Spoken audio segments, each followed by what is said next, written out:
welcome back to Yellow Jacket Garage. What we got going on today is something amazing. So, anyway, well, it's not an A because it doesn't have the center part of it in there. But what this is this is the upper control arm that's going to go on the passenger side of our salvage title C5 Corvette. If you remember from the video, if you watched the front shock replacement video anyway, the control arm bushing on this side was bad, and so Burke went ahead and ordered a new control arm. We're going to swap this bad boy out and help get this car headed back to its original glory. So I'll explain more as we get underneath the car and look at it, but right now we're going to get this thing up on the quick jacks and get started. Alright, we're back here. We got the car up in the air on the quick jacks. We're going to start taking this thing apart, and what I want to do real quick is just a quick walk around your front suspension so that I know a lot of you out there already know what all this stuff does and how it all works together, but for the folks that haven't done a lot of this stuff themselves and are just kind of trying to get into it and try to learn from it a little bit, I want to explain a little bit of what these pieces and parts do and kind of how they work together to give you what you need in a good drive. So let me go ahead and swing you around. Right here, this is the upper control arm, and this is the part that we're going to replace today. And down here is the lower control arm. This piece here, it's just basically it's a little bit bigger version of the upper control arm. You have the front side, the back side. Same with this. You have the back side and the front side. You have your tie rod. Your tie rod is what connects through your steering system to your steering wheel. So when you turn your steering wheel, it goes left or right. And these are the rods that pull the front wheels left or right. And so then again, we have the shock absorber we replaced the other day. Your steering knuckle or your hub or your spindle or whatever you want to call it connects to your control arm with your ball joint in here, and the ball joint is a sealed unit. And so the sealed unit here holds a ball that's in grease. It's encapsulated, and the ball kind of holds around with the shaft. It's pressed in, and what that does is it allows your suspension to do the up and down articulation, the left and right articulation, a little bit of the side to side articulation, the stuff that you need to maintain control of your vehicle. And so there's your brake caliper right there. So that's your rotor, your brake clamps on that, your wheel attaches right here. So that's pretty much in a nutshell what your front suspension does, kind of how it all reacts to one another, and helps you keep control of your vehicle. So with that said, let's go ahead and get this thing going, get this piece here pulled out, the new one in, and see how long it takes us. I'm not going to set a clock on it though, but I don't expect it'll take us too long. Alright, so in order to take this apart, first thing we need to do is take that nut loose, and hopefully we don't have to really smack it that hard, but let's see what it does.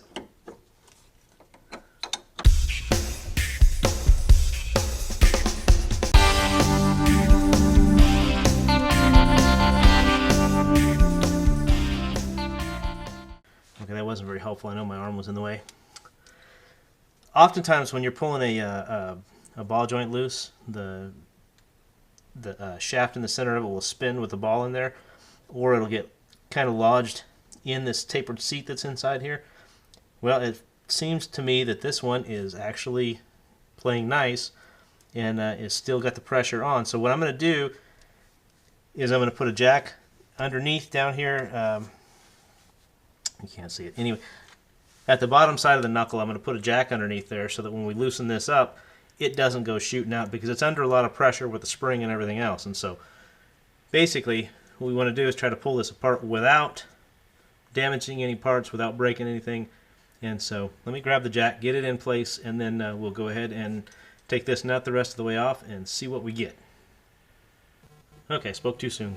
The nut is loose. It's not up against the control arm.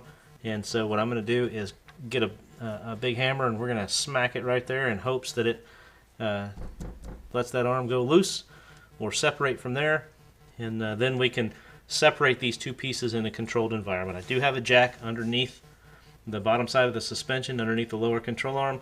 The reason that I do that is because of the spring tension that the suspension is under, and so we want to knock this part here loose, but you don't take the nut all the way off because you want to control how far how they come apart. And so that's kind of what we're trying to do here. And so let me go grab a hammer, and then we'll give it a whack and see what happens. Okay, as you can see, I did give it a whack here. I didn't want to beat your ears up too much with the noise, but the control arm has dropped down now, so it's back against the nut. So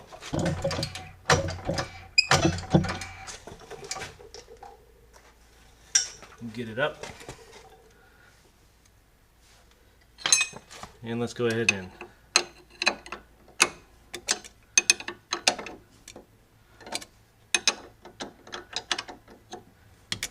nope. Now what we've done is the control arm is allowing the ball joint to spin, which is kind of not what we really wanted to do. So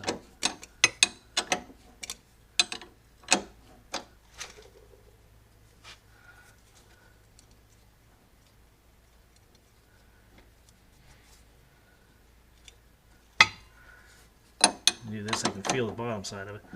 Yep, so the ball joint is spinning, which is, there we go. Give it a little bit more tension, kind of squeeze it together a little bit, and hopefully that'll get it to where it'll come loose better.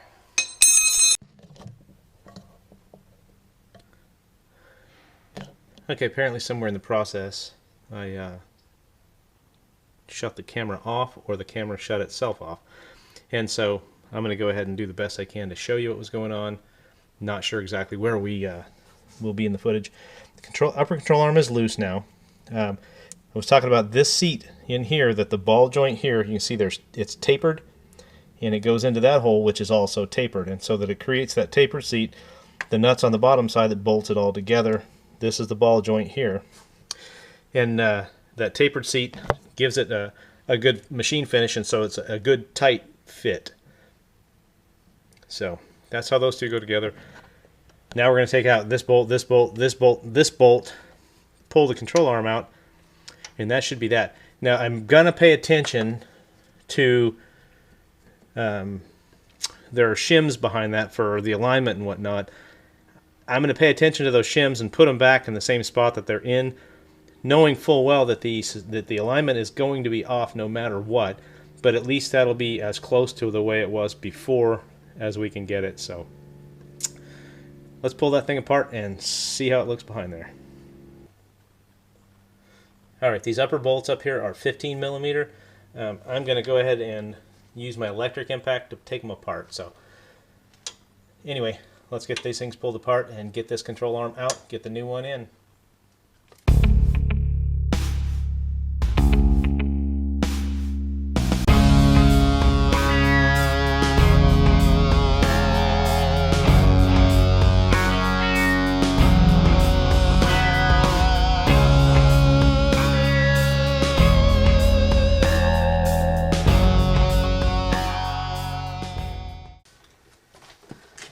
Okay, let me back the camera out a little bit.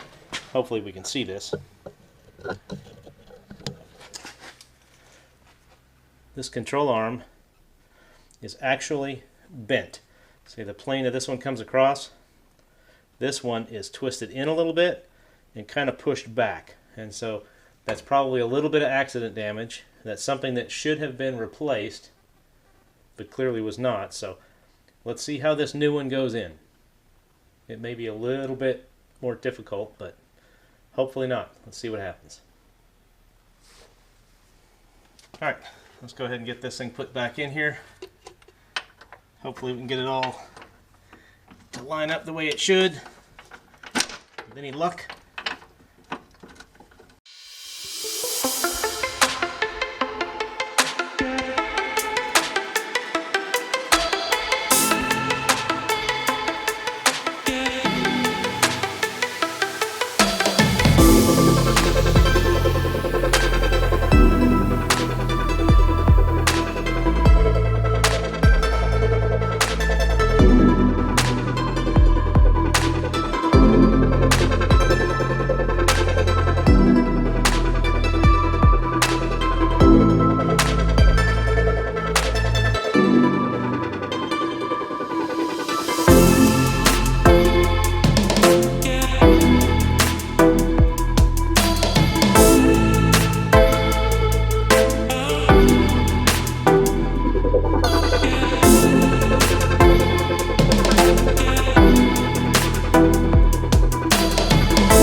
Alright, so it is 2.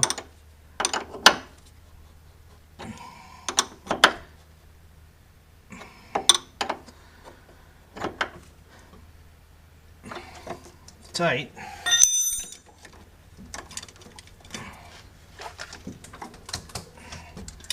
Get that out of there. Alright, let me take a break.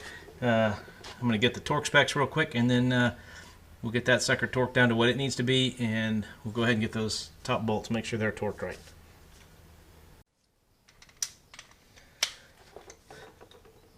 Alright, got the first one. That was 40 foot-pounds and 41 foot-pounds, and then the upper ones, we're going to try to get those. And they're at 80 foot-pounds, so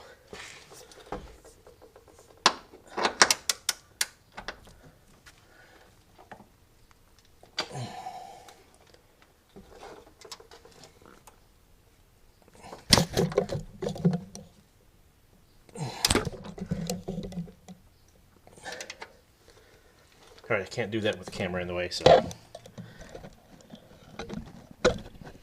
going to have to move the camera out. Do the best I can to get to these. Okay.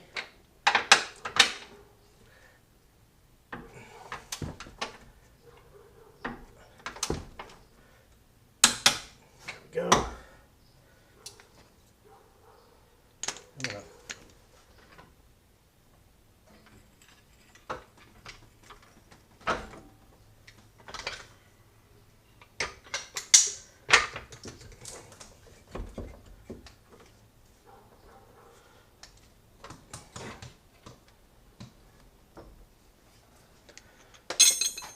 Hopefully.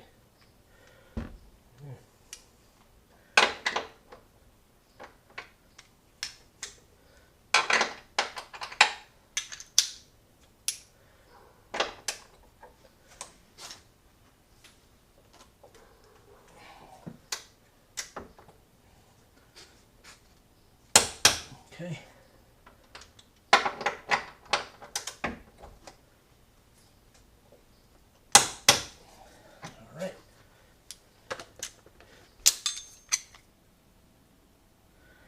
Alright, there it is, those upper bolts.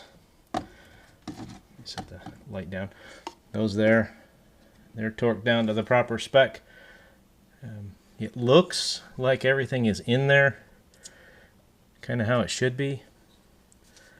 It actually all looks correct, straight, all that good stuff. Hard telling with that bend. Kind of see how that comes to play once it gets aligned. So anyway, that one's in there. The ball joint here, see if I can see that. The ball joint is torqued to the proper spec. New shock, new control arm. More and more like new every time we work on it. Alright, it's all done, put back together. I put the wheel speed sensor wire back on. I don't know if you saw me unplug that or not, but it's plugged back in. The upper bolts are torqued to the proper specs. The ball joint bolt is torqued to the proper specs. And everything should be good to go. We'll get it buttoned up and get the wheel put back on it, put it back on the ground, and move on to the next project. Probably take it in this week or next week, get the alignment done on it, and see how that goes. With the alignment rack, they might be able to see other issues or things too if it's not on the way it should be. But I think we're getting there. I think we're getting all the major suspension gremlins should be taken care of now.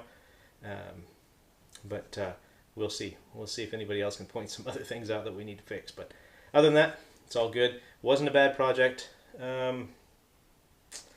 Other than my own issues with getting things worked around, I think it took about an hour and 15 minutes, something like that.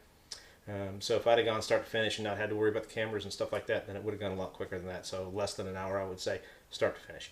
So again, I appreciate you watching. And if you have not already done so, please hit that subscribe button. I can use all the help I can get. I'm trying to get my channel up to 100 subscribers because then I get to do something cool with it. And then it just gets to be its own custom URL. So if you know people that are interested, point them my way so we can get those numbers bumped up. But anyway, if you like the video, hit the like button. Again, I always appreciate seeing the comments down below. So if you want to take a few minutes and let me know what you thought, or let me know some other things you might want to see, I would appreciate that very much. Thank you all for watching Yellow Jacket Garage, and we'll see you on down the road.